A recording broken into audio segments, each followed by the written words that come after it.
Good evening.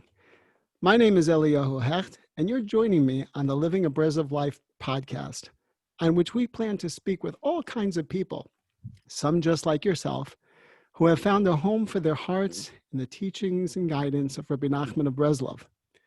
Breslov Life is a brand new initiative to share with a broad audience the wonders of and lessons of Rabbi Nachman of Breslov Hasidus, and how it can enhance the lives of so many. Make sure to check out the Breslov Life website at breslov.life to stay up to date with new information, happenings, and resources to help you live a Breslov life.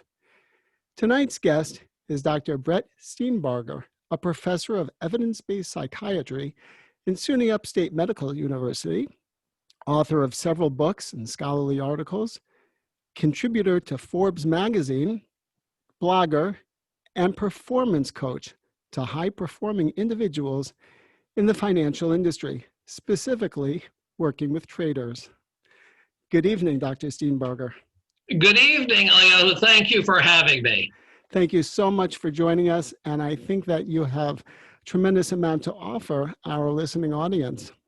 Let's start with a little background about yourself. In a personal sense, your journey into the world of Torah and mitzvos.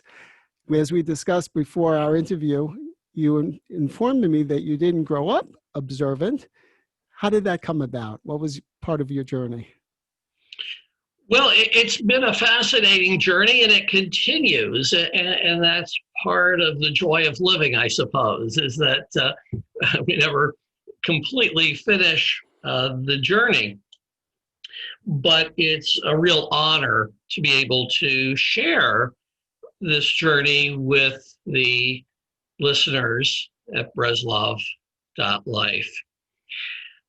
One thing I love about the initiative is that it really is about life. It's not simply a set of abstract teachings.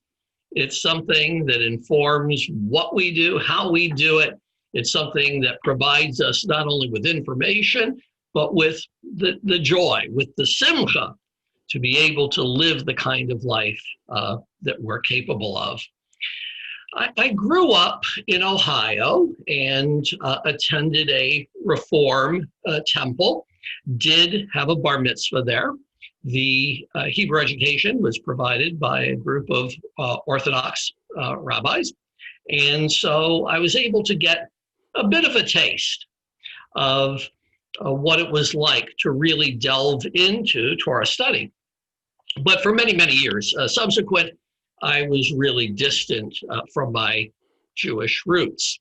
There were occasional trips to the Hillel when I was in college, and a very interesting episode on a subway platform where someone came up to me wearing a kippah and said to me, "Have you said the Shema today?" Well, I knew where this was going. Mm-hmm. But it was one of the shluchim from Chabad. And so we said the Shema, and he had a set of tefillin handy for me, and he invited me to this very strange place called Crown Heights. And I went. What an amazing experience. Anyway, so along the way, I had little tastes of being Jewish, but never really followed up, and it was certainly never a part of my daily life. But a few years ago, my wife and I took a trip to Israel, our first trip, and just quelled over the experience, the history, the culture, just visiting Tel Aviv, Jerusalem. It was just wonderful. And then on the last day, when we had a little time left over, we decided to tour Yad Vashem, which is the Holocaust Remembrance Museum. And it was there that in going through the displays, I had a very powerful emotional experience. In this display, it was a small room, and I can see it clearly in my mind's eye today. There were maps around the circumference, and on the maps were the countries and the numbers of Jews who were lost in World War II. And it was overwhelming. And I'm looking across these maps, and this profound feeling came to me that these are my people. And I began to cry in public, which is not like me whatsoever, but I began to cry. I felt so deeply connected at that moment, and had never felt that way. Yeah, I mean, never in that real emotional way. Well, upon returning to the States, I became determined to return to my Jewish roots, and began reading and studying and visiting congregations and attending classes and talking with wonderful rabbis, including Rabbi Katz in Lakewood, and attended some meetings at a Chabad yeshiva in Morristown, and another yeshiva in Lakewood, BMG, and attended a number of services and congregations, and eventually settled on a congregation in Westport, Connecticut, near where I live, Beit Chavarim, which is led by a rabbi who is a Baal Teshuva, a former and actually current jazz musician who became a rabbi and discovered his Jewish roots. So we really resonated. And the story I always tell about how I wound up with that rabbi and with that shul is that I attended services and we davened together, and I watched his body move as he was davening. He was really into it. When he was standing for the Amidah, I mean, he was really into it, and his whole body was praying. It was amazing. So then he invites us to later in the week to go to a jazz club where he and his Jewish musicians are playing. Well, of course, we'll go. So he's playing the saxophone. They get into there, and they do a lot of improv. He moves his body the exact same way. That was it. I told him, I went up to him and I said, are you aware? Well, it's because the body was being moved by the soul. Understand. Music, in prayer, and there was a joy to that movement. And that was what I was missing in other congregations, the joy of being Jewish, of being connected to Hashem. And so wound up at the synagogue and engaging in study and just enriching my life tremendously. Well, I discovered the Breslov site and have done a fair amount of reading in Rabbi Nachman's teachings, and found a real home there for that idea of joy. And even more than that, the idea of having a personal relationship with Hashem. Mm-hmm. That is not common at many Jewish congregations. In fact, if you would say, a number of Jewish congregations, if you were to say that, I was talking with Hashem. Really? Well, we have an inpatient unit at a local psychiatric hospital. But, I mean, that's central to, I need to tell you this, that's central to Breslov teaching, that you go in the fields and you talk with God, and that's part of being Jewish. And because of my experience in Israel, when I felt that somehow, and I don't know how, I merited some message from above, I believed that relationship was very important. And to this day remains important to me and remains an important part of my interest in Breslov Hasidus. I have somewhat of an anecdotal belief that at any one particular point in a person's life, Hashem will reach out to that person. And the question remains, or is whether that person will respond to that call. Are they listening, and will they respond? And I think that what you shared with us is very powerful and beautiful, and we're grateful you responded to that call. Well, thank you. Yeah, in my case, Hashem did not speak to me. Hashem shouted to me. So, wow. Because if Hashem would have spoken to me, I probably would have been a dumb yid and would not have listened.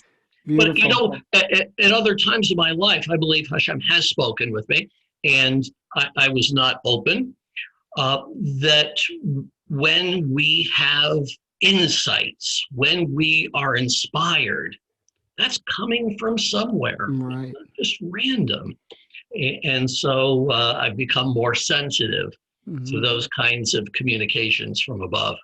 Very good. Very good. Beautiful. Thank you so much for sharing that. I want to focus now on who you are as a professional. I know that you have a background in the field of psychology, and how psychology and psychiatry interface with the business world. And I also understand that you work with high performance individuals. So if you could give us a little color of how your professional background melds with perhaps your vocation, with your avocation, and where do you apply your craft of psychology?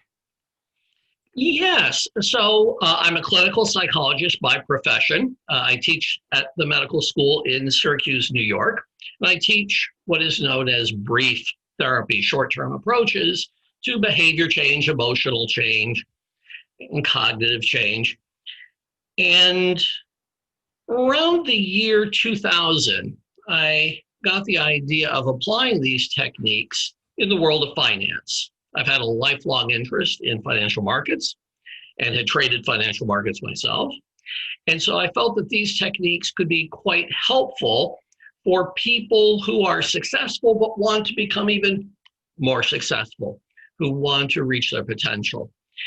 So I've often referred to the short-term techniques I use as therapy for the mentally well, which means that we're not treating illnesses. We're trying to develop potentials. The more recent emphasis in psychology, in what's known as positive psychology, fits with that very well. Because the research tells us that we perform better in our work, we are healthier physically, and we are more fulfilled personally if we maximize our positive emotional experience. That when we are joyful, we do our best work. We are most creative and we're most productive. So the goal is not simply to treat illness, the goal is to increase joy. This sounds a lot like Rebbe Nachman. Well, we're going to hopefully be able to speak about that a little bit more tonight, but please continue for now. Well, it's amazing how psychology is always discovering things that we knew all along in the Torah. Anyway, but my work with professionals is to help them build those positives. So for example, if someone is having some challenges in their personal life, let's say in their marriage, or if someone's having trouble in trading financial markets, what we first look at is where they've been successful. For example, let's say that I meet with a couple and the couple has been having arguments and, God forbid, they're considering divorce. So one of my first questions is going to be, tell me about times where you have deeply enjoyed each other's company, where you have felt closest to each other. Well, they came to the meeting with the psychologist to talk about their problems, but instead we talk about what are called their solutions. What are they doing in life already that works for them, and can we build upon that? And you can do that in a marriage. You can do that with people's work. You're looking at their strengths. You're looking at what they do well and building on that rather than simply trying to eradicate conflicts. Very interesting. I want to make a kind of a contextualization point at this stage of our interview, in that I think that both of us would agree that the Torah, and especially Rabbi Nachman, doesn't need modern science to endorse or validate it. I think that perhaps our shared goal is to demonstrate for those who hang or cling tenaciously to a purely evidence or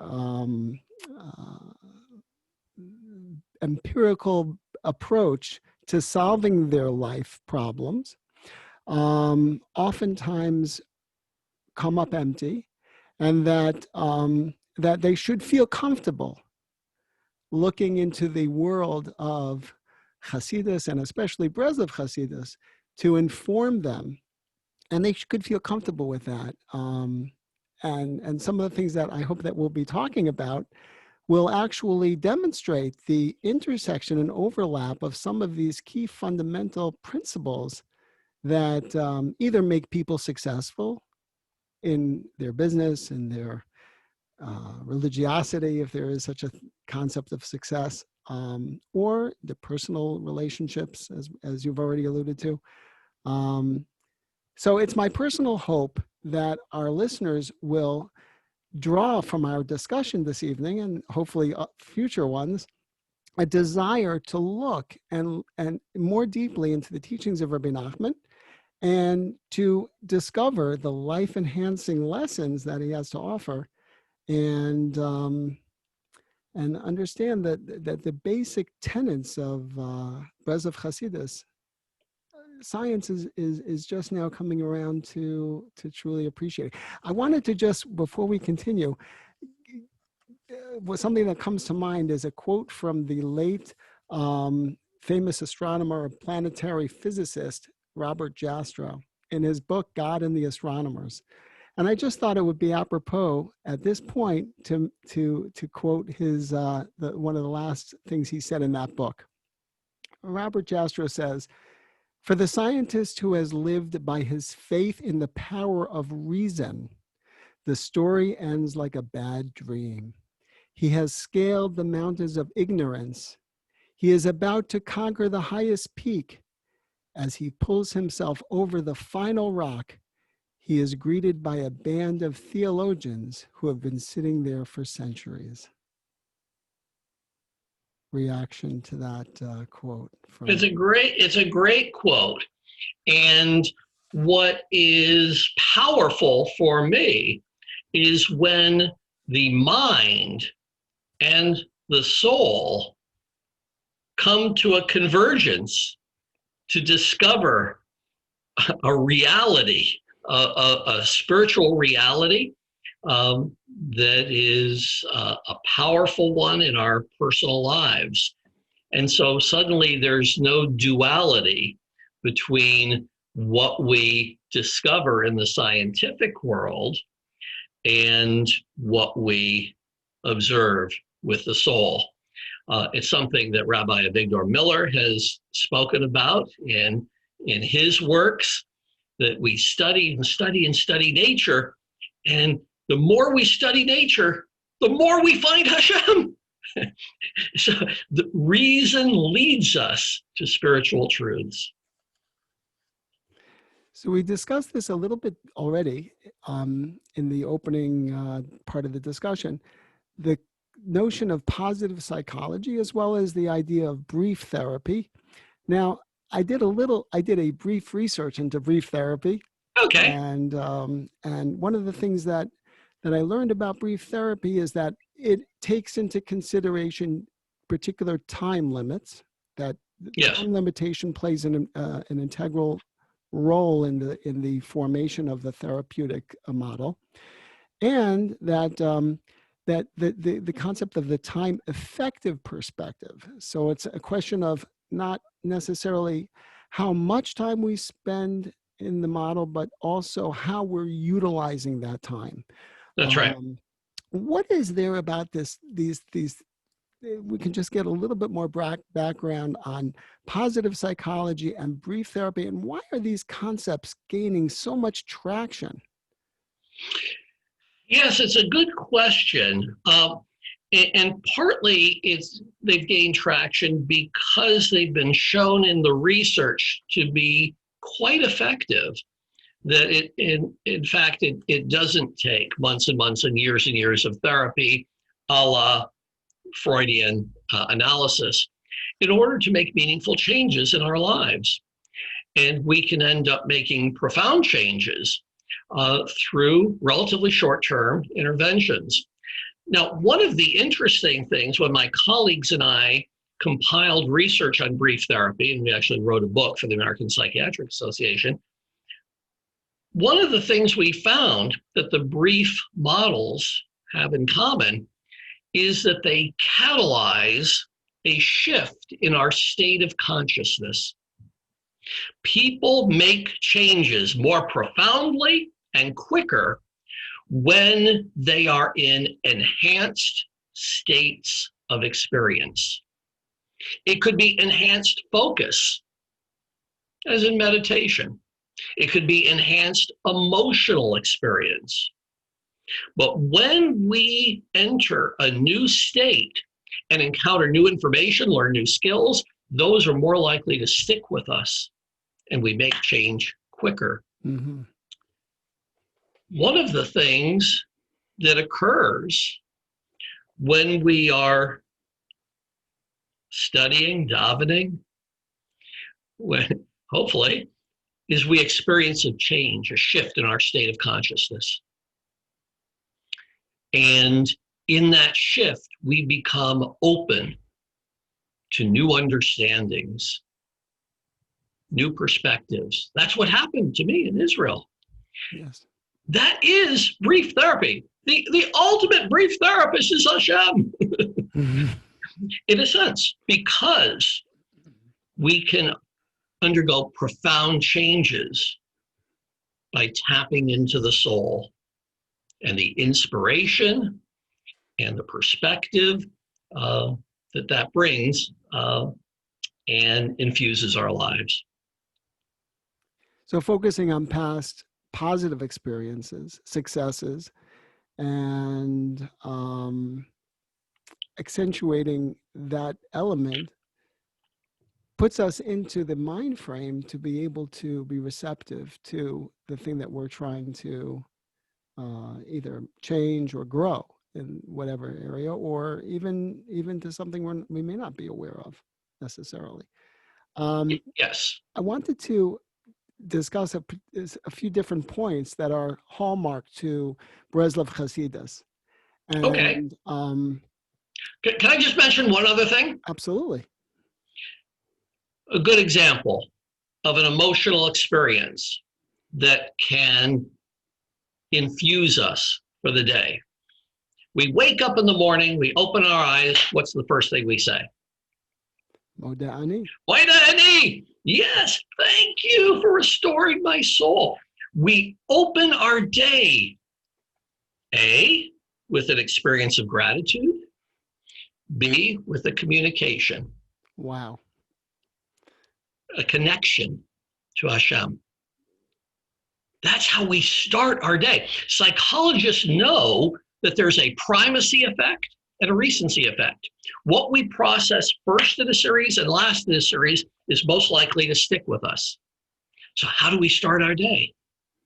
My dad and me. Thank you for restoring. That's an example of brief therapy that is part of our Jewish tradition. You said that Hashem is the ultimate brief therapist. I wouldn't imagine that Hashem would put humanity in the world without actually giving us the tools to achieve an awareness of him, which is our purpose in the world. Right. So, I laughed when you said that, but it's very true in the sense that Hashem gives us the experiences that we need to create the awareness that we're here to achieve. And I guess gives us our food at its proper time. I seem to remember saying that sometime. Right. So one of the hallmarks of Breslov Hasidus is the practice of Hisbodedus. And for anybody listening who's not already familiar with that, Rabbi Nachman instructed, advised all of his adherents to practice one day of secluded conversation with Hashem, to seclude oneself, perhaps in a forest, perhaps in a field, perhaps in a room, and to converse with Hashem in the way that you and I are speaking, or that a person would speak to a close friend. And that conversation can be comprised of an expression of gratitude, a confession in the form of tshuva if something needs to be rectified, requests for our needs, requests for assistance in areas of self-improvement. And a lot of people are familiar with this idea of Hisbodedus when they think of Breslov. However, there's an element that perhaps a lot of people are not aware of, and that was that Rabbi Nachman suggested that a person pick one area in which he or she wishes to improve or make progress, whether it's a character trait or whether it's a form of religious practice or whatever the issue is, and to work on that for 3 months during his daily or her daily hour of Hisbodedus, and then after a 3-month period to move on to another area. To me, this sounds very interestingly close to the idea of brief therapy. Amazingly so. Amazingly so. Let's imagine that in Hisbodedus, someone really, really, really takes it seriously, which they do. But who are you talking with? Know before whom you stand. Who are you talking with? Now, how is that not the most amazing thing in the world? That you can stand and converse with Rabbeinu Shalom, the master of all. If that's not a powerful experience, what is? When we talk about brief therapy as producing change through powerful experience, connecting above and pouring out our heart, our soul, and longing to make changes in our character day after day.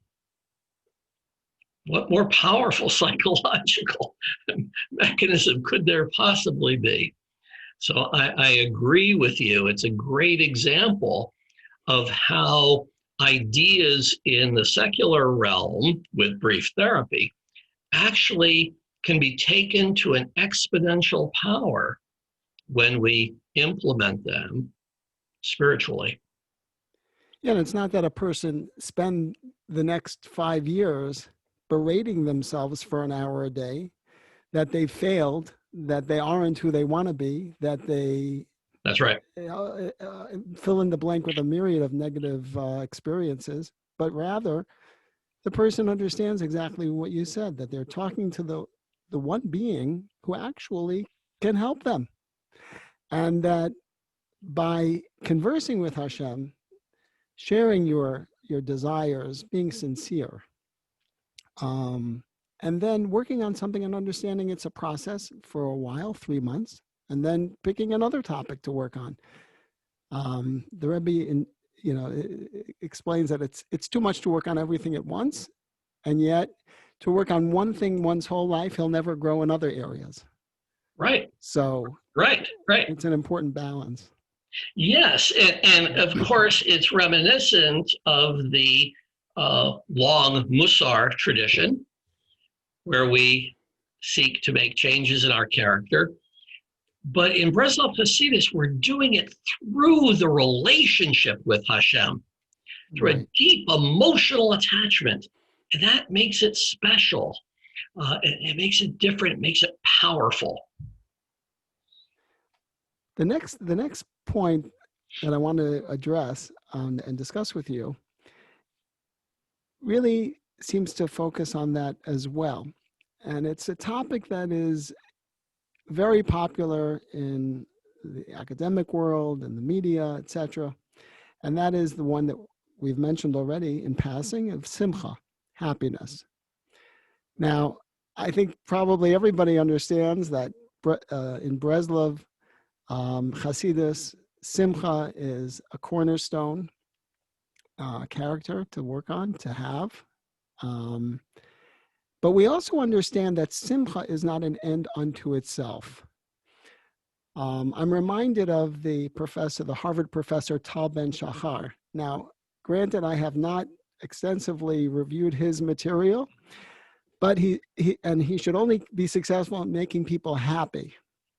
But a brief overview of some of his approach is training people to be happy.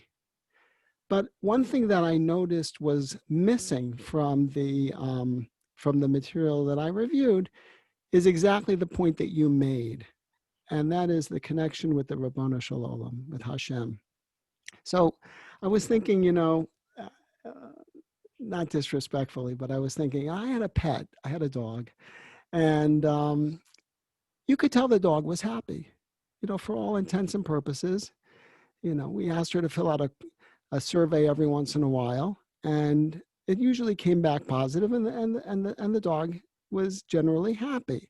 So on some level, we can take a human being and train them to be happy, but that won't necessarily bring them to Kedusha, to holiness, to a connection with Hashem, which I personally believe, and I've learned this from the Rebbe, is the most solid form of joy and happiness is, and you've alluded to it already, that the connection that we have to the Rabbanu Shalom.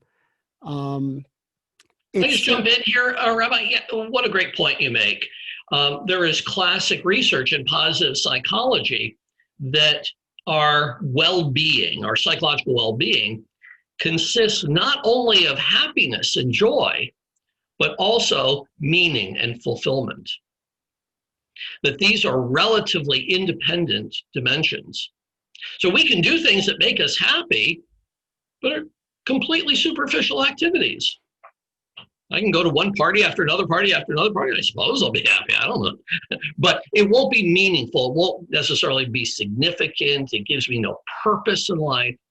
This other dimension is one of depth, of meaning. And it's the intersection, the two together, that end up contributing to our psychological well-being. And so you're absolutely correct. The happiness is not an end to itself. We need something deeper, meaningful, and that's what we obtain through our relationship with Hashem. What have you found with regard to happiness in the business world?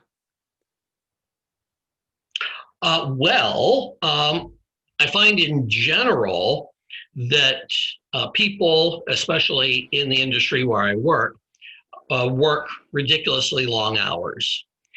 Financial markets are open pretty close to 24 hours a day, and those working in hedge funds are trading markets and assets that are in Asia, in Europe, in the US, and so they're always on, they're always working in some sense. And as a result, they can lose a lot of that emotional well-being. Mm-hmm. The research tells us that there are 4 main areas of psychological well-being: the joy, the happiness, the meaning, the fulfillment, the purpose. 3 is your energy level, which has to do with our physical state as well as our mental stimulation. And 4, our connectedness with others. That when we have those 4 things working together with us, we're most likely to be fulfilled as human beings, but we're also most likely to be successful in our work.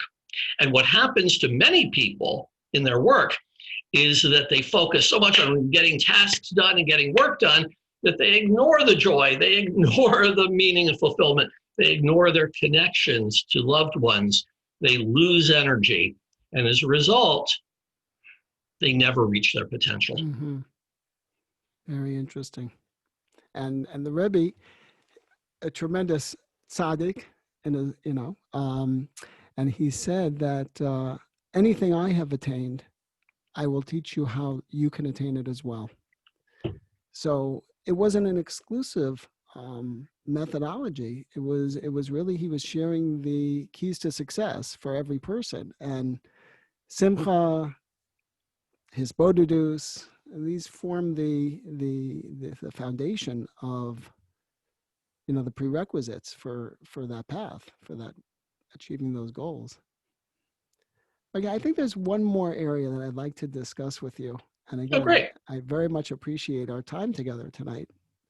And that is another cornerstone concept, particularly in Breslov or Hasidus, and that is one of emunah, faith.